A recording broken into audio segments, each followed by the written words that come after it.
Kale buno bwe bubonero abolabirako nti amazima waseseetuka mu Katonda oba waggwa oba Katonda akuli wala nnyo. Omanyi tutera okupima bannaffe tugamba gundi wagwa gundi wagwa gundi wagwa. Abamu tubalaba mu comment section n'awandika Jamiru wagwa gundi wagwa. Naye nga tonnabyogera kankuwa obubonero 7 buno oyinza okwekanga nga naawe olinako kamu oba olina bwonna, so olekera ogamba gundi wagwa ate nga naawe obulamu obubonero obwo buli mu bulamu bwo. Kale tusooke tusabe Mukama tukwebaza olwaleero atukuddiza ekitibwa n'amatendo twenyika mu ndagaano y'omusaayi gwo era twaniza okubeerawo okwo Mwoyo Omutukuvu ajatuluŋŋamye Kristo Yesu Omwana Katonda ono tusabidde. Amina. It's a Monday, naku za mwezi zino 15 mwezi ate gugenderedde gwa 4 tugutuse mu masekati 2024. Kale bubonero buno buli 7 bwolabirako nti amazima gwe Katonda akuli wala oba waseseetuka oba wagwira ddala. Kabonero akasooka your prayer feels like echo in an empty room nti buli woosaba buli woosaba amazima owuliranga akuba ebisenge. Towulira kubotola kwonna mu kusaba. Era owulira nga bikutamiddewo. Owulira nga essaala ye ewaawaala obuwaawazi terina weeraga, terina direction ki ntuufu weeraga. Era otukeesa n'owulira nga ate bikutamye. Era otukeesa n'olaba nti okusaba tokyetaagira ddala. Naye nga toteekeddwa okimanya nti okusaba ye line etuconnectinga ne Katonda, yengeri gyetuwulizaamu ne Kitaffe. So buli wowulira nga buli woosaba amazima olinga okuba ebisenge, buli woosaba essaala eringa ekukomerawo gy'oli terina gyeraga kubanga erina ogenda eri Katonda. Buli woosaba towulira, you don't feel it. Manya nti ako kandiba akabonero nti waliwo somewhere somehow ebintu ebitatambula bulungi. Katonda nga ye yeetambulira ate neyeeyongerayo nga gwe wasigalawo. James Yakobo kankuwa ekyawandiikibwa kino, okusaba kintu kikulu nnyo nnyo nnyo nnyo. So buli woolaba nga oddiridde mu kusaba, yali abyagala tokyabyagala, yali ayagala ogendanga ku kyoto okusaba ezukuka ekiro n'osaba tebikyagenda mu maaso, kabonero akalaga nti waseseetuka oba amazima Katonda ye yeeyongerayo dda kuba ye tajja kulinda ate gwe n'osigala mu kifo ekyo. Kale tusome Apostle James. Apostle James, James chapter 4. Yes, James chapter 4 verse 8. James 4:8. James 4:8 egamba eti draw near to God and he will draw near to you. Cleanse your hands, you sinners, and purify your hearts, you double-minded. Okitegedde? So buli wosemberera essaala etusembeza eri Mukama. Ne Mukama gyakoma okubanga owulira ye yeeyongerayo dda ne woosaba biringa ebitatuuka gy'ali alinga atabiwulira, manya olina awo somewhere ebitatambula bulungi. Ki ky'oteekeddwa okubanga okola? You have to cleanse your hands, you have to purify your heart, then that double-minded eri mu bwongo bwo nayo neevaamu, then you will start drawing near to God and God also will draw near to you. Ensonga ey'okubiri, Bible becomes a problem to read. Ebayibuli ye etandika okuzitowa. Bible etandika okuzitowa. Yali asoma chapter number odda ku nnyiriri 3 n'otukeesera nga obikulawo oti nga tuwulira appetite tokyabitegeera, olinga osoma amawulire, olinga osoma ebitabo by'otamanyiko wadde. So Bible ye becoming a very heavy to read and understand. Katonda aba yeeyongerayo, omwoyo omutukuvu aba yakola ki?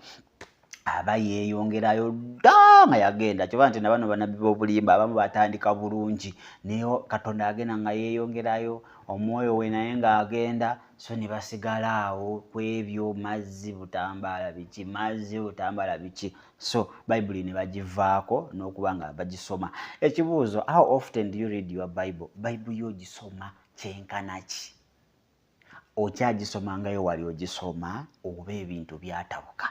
Kakati bw'oba nga tokyagisoma nga wali ogisoma, manya somehow somewhere Katonda yeeyongerayo ate gwe noba ng'okutta amakubo agago. Ekigambo kya Katonda gwe mugati gwaffe ogwa buli lunaku, kyekigambo ekituluŋŋamya, kyekigambo ekitutangira okukola obutali butuukirivu, kyekigambo ekibeerawo ku lwaffe. So buli w'ospendinga olunaku nga tolidde, that's a daily bread. Buli w'ospendinga olunaku nga tolidde, ne mu mubiri otudda mu mubiri w'omala olunaku nga tolidde onafuwa, oba tokyasobola kukola mirimu gy'obadde oteekeddwa okuba ng'okola, you lose control, abamu bazirika ne bagala ne ku bitanda. So ne mu nsi ey'omwoyo awo omala olunaku nga tolidde ku mmere, onafuwa, ozirika, Katonda ne yeeyongerayo, omwoyo we omutukuvu ate aba atakyali naawe. Kale katusome Matayo 4 otegeere nti kye twogerako tukitegeeza,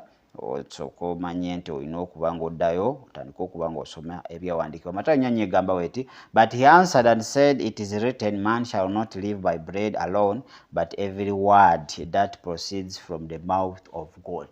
Omuntu taabeerengawo na kulya kwokka, wabula ate n'ekigambo ekivudde mu ki? Ekivudde mu kamwa ka Katonda. Tulikola enteekateeka, tugenda kuba nga tusoma Bayibuli naawe okuva ku lubereberye paka ku kitabo kye bayita ate ekya Revelation. Tulikola enteekateeka buli lunaku tugenda kusomanga Bayibuli naawe okuva ku lubereberye. So oba oyagala kutegeera ebyawandiikibwa, this is it will be a discipleship class. Tugenda kuba nga tutandika okuba nga tugikola very soon, few days from now. Tuteekateeka tugenda kubeera ne discipleship classes kuba abamu muli bweru, muli mayumba, there is no way oyinza okuba nga osoma Bayibuli, there is no way oyinza okuba nga ate ebyawandiikibwa bigetinga to expounded, nga bigaziyizibwa. So ayagala okuyiga you'll follow, naye kyemmanyi nti era sitantakiriza abantu kuba nga bategeera amazima. So ffe tujja tuteekawo enteekateeka abaagala okuba nga muyiga Bayibuli, tugenda kuba nga ate tugitandikira ku lubereberye ate tutuukire ddala ku kitabo kye bayita Revelation. I think Katonda ajja tuyamba oba mwaka gumu gwe tunaatwala oba myaka 2, tujja kuba nga ate tugisoma ate tugiddemu paka tugiddemu paka wonootegeerera amazima ate n'amazima gakole ki? Gakufuula ow'eddembe. Agambye waati but mbadde mmaze okusomera neekanzire Matayo 4. But he answered and said, it is written, man shall not live by bread alone, but by every word that proceeds from the mouth of God. So bw'omala olunaku nga tosomye ku Bayibuli manya oli bubi nnyo.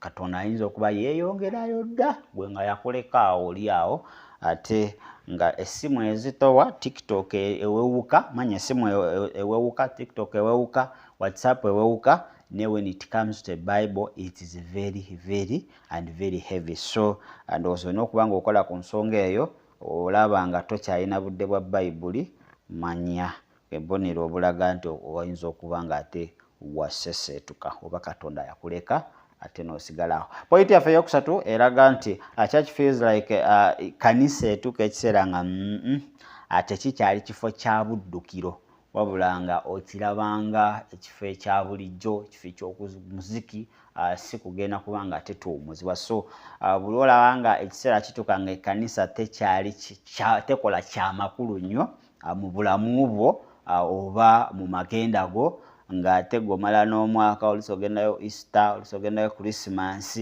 otuuka oluusi obeera mu kwebaka bwebasi, ate nga bupate bwate bukwanguwira bu birthday omperekeraako wano, ebyo bikwanguwira. So ebyo biraba mu bulamu bwo nga kyaki lugendo luwanvu nnyo lulinga olulimu amaggwa okulutambula ogenda, naye pate n'ebirala nga bikwanguwira, manya Katonda ye yeeyongerayo dda yakuleka ate amazima waliwo by'olina okuba nga okola ki? Olina okuba nga ate otereeza. Kakati bwe tutunuulira edda ekkanisa engeri okukuŋŋaana kuno, it was an act of fellowship. People felt joy and felt to fellowship together. Nti edda bawuliranga essanyu, okwagala, obumu we baakuŋŋaananga. So kakati ffe tetukyabirina okuŋŋaana kw'ennaku zino, tetukyawuliramu that joy, tetukyawuliramu that happiness, okitegeera. So abantu n'ebyokuŋŋaana byabatama baabivaako dda.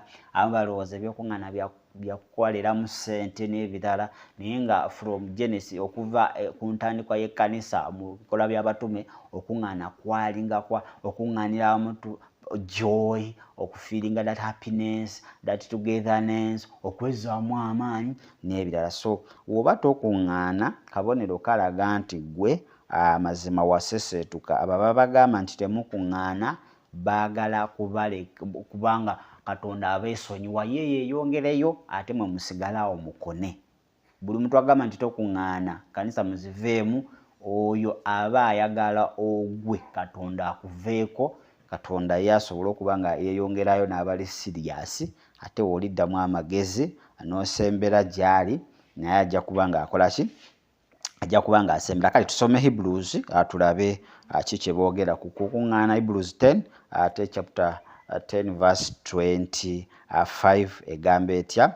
Egambawo eti not forsaking the assembling of ourselves together as is in the manner of some, but exalting one another, and so much the more as you see the day approaching. Temulekangayo kukola ki? Kukuŋŋaana. Buli woolekera okuŋŋaana manya ate gwe bintu byandibanga si birungi. Ensonga ey'okuna eyinza okulaga nti Katonda akuli wala nnyo oba waseseetuka dda, ebintu by'ensi bitandika okuba nga byo biringa sweet, biwoomerera biti. Ebintu by'ensi biba biwoomerera, worldly desires, nga waawo ebyensi biwooma, ebyekyaki bikola ki? Bitandika okuba nga bikaayirira. Worldly desires overshadows the spiritual desires or aspirations. Nti ebyensi bibuutikira eby'obwakatonda. Ebyensi bibuutikira eby'obwakatonda. Eyali akulembeza eby'obwakatonda wa? Eyagamba kati kangere ku church ngenda nkomewo TV nga yesemba kakatokera ku TV. Angere ku church nkomewo kakatokera ku simu. So kasitola banga ebyensi bisaanikidde eby'obwakatonda. Manya Katonda yagenda dda, is far away from you obanga waseseetuka. So olina okuba nga ate weekolamu omulimu. Romans chapter 12 verse 2 Pawulo ayina ate engeri gy'atulabula ku bintu ebyo. Njooza kankusomereyo ebintu bisobola okuba nga ate bitambulira ddala bulungi nnyo. Romans chapter 12 and verse 2 agambye atya? And do not be conformed to this world, but be transformed by the renewing of your mind, that you may prove what is that good and acceptable and perfect will of God. Kati twefaananyiriza nga mulembe guno. So olaba omuntu ng'atandise okuba nga yeefaananyiriza omulembe guno, kitegeeza ebyensi bitandise okuba nga bibikka eby'omwoyo, manya omuntu oyo somewhere ayinza okuba nga ate yaseseetuka oba nga Mukama akoze ki? Mukama alina okuba nga yamulekawo. So tulina okuba nga eby'omwoyo bye birina okusaanikira ebyaki? Eby'omubiri. Eby'omwoyo nga bye bifuga ate eby'omubiri. Point ey'okutaano egambawo eti you find justification for sin rather than repentance. Nti kasootuka akaseera nga gw'oyagala nnyo tukuza ebibi byo mu kifo ky'okubyenenya nga gw'obitukuza obibikkako, kitegeera? Justification sikole kutukuzibwa.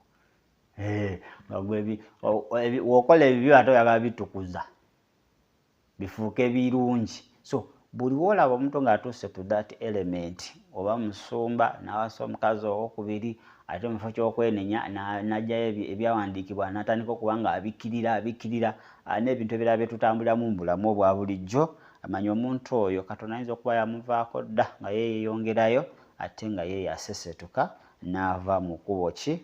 Mu kkubo ettuufu. Ebibi tulina kubyenenya, not to justify the sins. So buli olaba omuntu oba musumba oba kanisa yonna nga bajustifying ebibi mu kifo ky'okubitukuza, awo manya ebintu byatabuka dda. Kale nkuwa example fanero, they justify sin. Bagamba byonna Yesu yabifiiririra, there is nothing of repentance, what.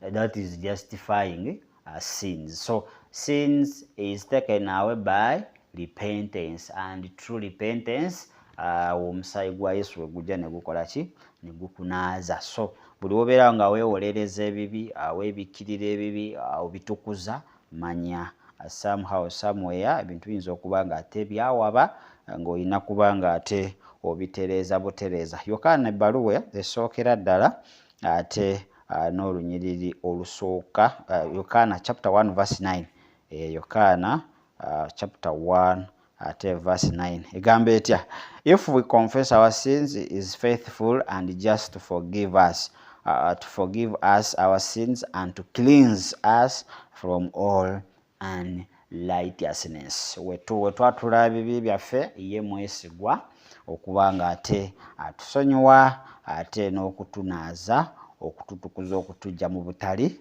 butuukirivu bwaffe. Kakati point endala eraga nti amazima Katonda ayinza okuba nga ate yaweta yakuvaako dda ng'enjogera ennaku zino bwe yaweta lack of love for another. Eyo point nkulu nnyo njagala obe ng'ogiwuliriza lack of love for another.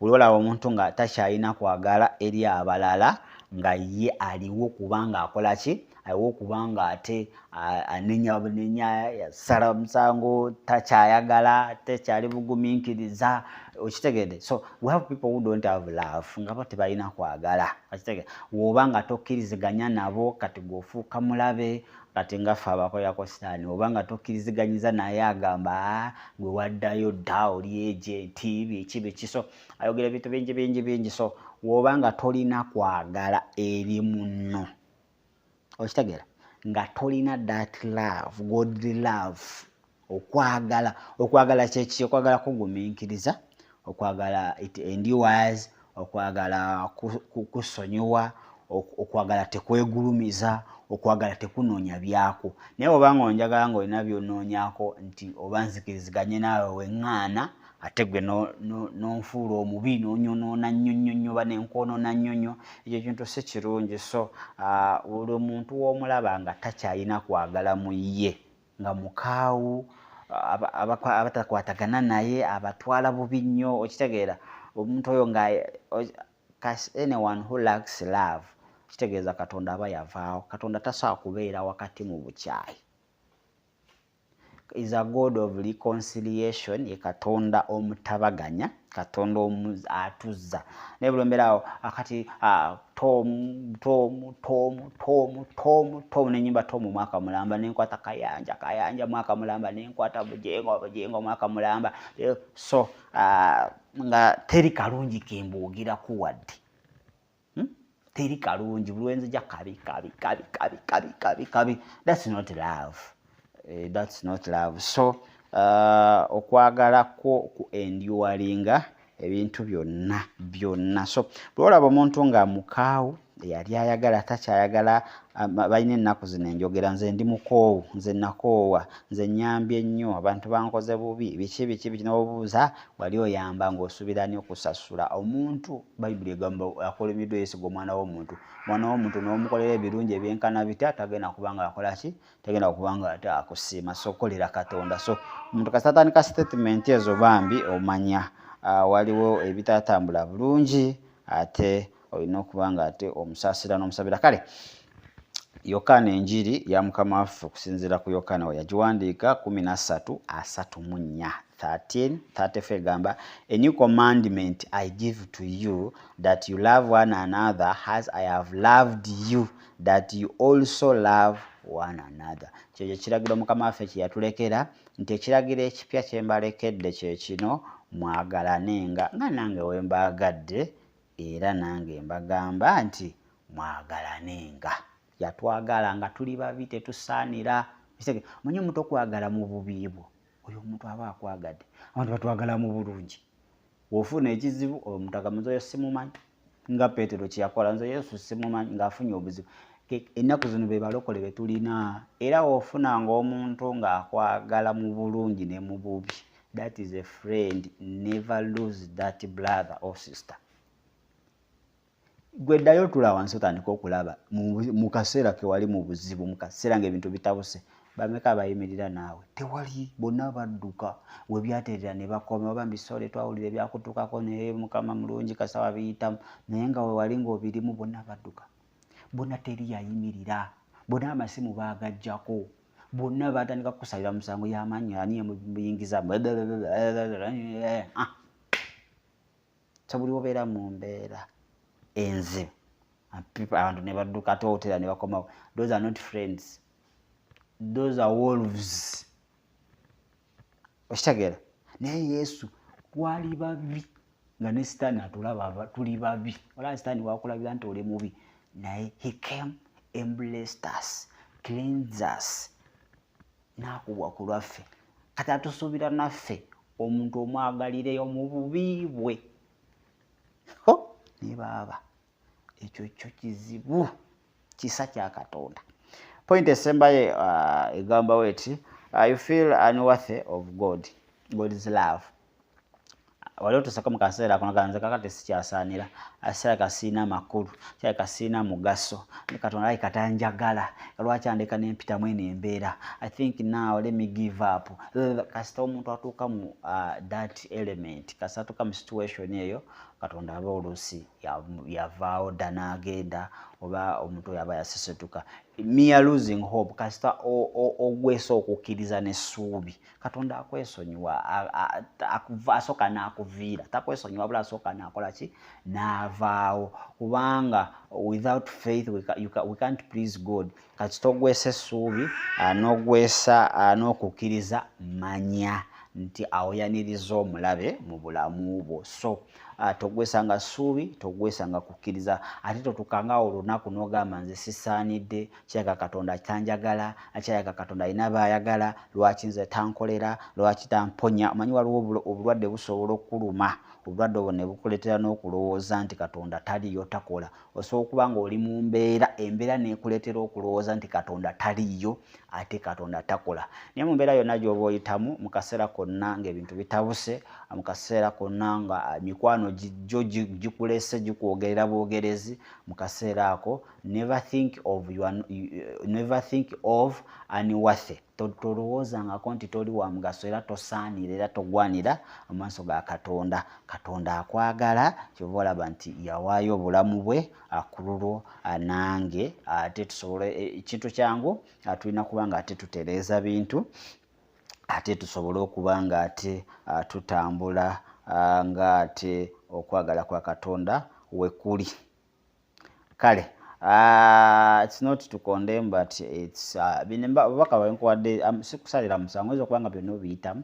I'm not condemning, I'm not judging you, but this is to help us so that we may come back into the love of God. Ekyawandiikibwa Luka 15, Luke chapter 15 and verse 20. Ate tulabe engeri gye kyogeramu.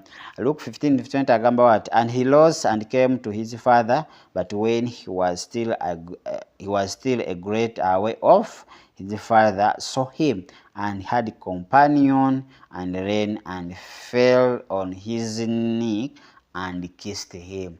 Ono mwana yali yazaawa, yali yagamba taata mpa buli kyange kyonna, manga abaana b'ennaku zino bamanyi, bwe baamuwa n'agenda n'adda mu zanzenwa, n'adda mu zisiriki, n'akuba omuziki, n'agula abakyala, n'alya, n'asanyuka, n'akola buli kyonna kyetaagisa. Obusente ne buggwawo, anti bo obumanyi. We waggwawo bonna abaali bamusuddiya, you are the champion, you are so handsome, era gwe nja kufumbirwa, gwe wekka, bane ng'oli mugezi, you are so intelligent, you are so beautiful, you are hard working, bana you are so wise. Ebyo byonna babyogera nga balina kye bakubalako. Kasita bamala okifuna, embeera neyonooneka, badde eri. Ogwo gwali gusiru, tegulina magezi, gwafuna wano ssente ne guzoonoona, gwali wegulagala, byonna babikwogerera. N'otukisa n'olaba nga you are unworthy, tokyasaanira, mu nsi tolina mugaso, N'ogamba oba nfe, oba ng'olw'obutwa oba nkola eki nolowooza ebintu bingi nolowooza ku bwana bwo nolowooza ku pulaani z'obadde olina n'olaba akasembayo kakyali ku bbeere oba kakyali mu nasale n'ogamba kanfe sitaani n'agamba fa tokyalina mugaso fa abaana bajja funa abaweerera bajja funa abalabirira fa tola abantu bonna baakukyawa oyo sitaani yabyogera never feel unworthy kankubuulire God's love is there for you. It is sufficient for you. John chapter 3 verse 16 agamba atya weyayagala ensi n'okuwaayo n'awaayo. It was out of love yali atwagala kwe kujja n'awaayo omwana w'omu n'afa ku lwaffe. So sitaani takuleetanga mu ndowooza eyo to feel unworthy. God loves you so much. N'oba ng'oyonoonye kwenkanawa n'oba ng'ebintu bitabuse kwenkanawa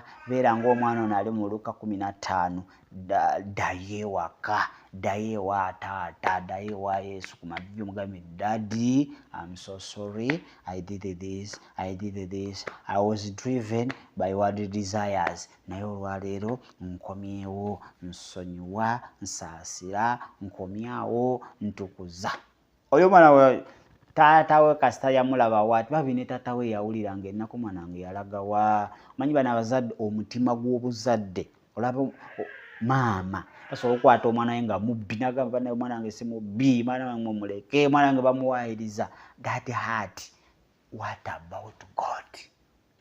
Ate ye asingako awo emirundi gyonna. So don't feel unworthy, just go back to Father mugambe komyewo olunaku olwaleero. Kale sigenda kubanga nsukka wano mubadde balabi balungi era bawuliza balungi abadde eri Still Hope ne Daily Still Hope tu obubaka obutwale nga kikulu teweesalira musango Katonda akyakwagala. Nisa Hotel mu kibuga Jinja yitawo ndowooza olunaku olwaleero bantwaleyo Travis osobola okuba nga ekyemisana kyo kyayidde dda ekyeggulo kyayidde dda ebyokusula ebyokunywa ebyokwambala byonna weebiri yeetaaga ekirabo agenda ate obe nga ogula ekirabo kyonna okiwa omwagalwa okiwa omuntu yenna ate of your choice. Kale sigala kubanga nsukka wano bwa Kyamiru mbadde okubanga nkutwalira mu maaso naalo nga abadde waawo okubanga ate akusikira ekifaananyi Travis nene abalamusa kubeere bulungi mweraba.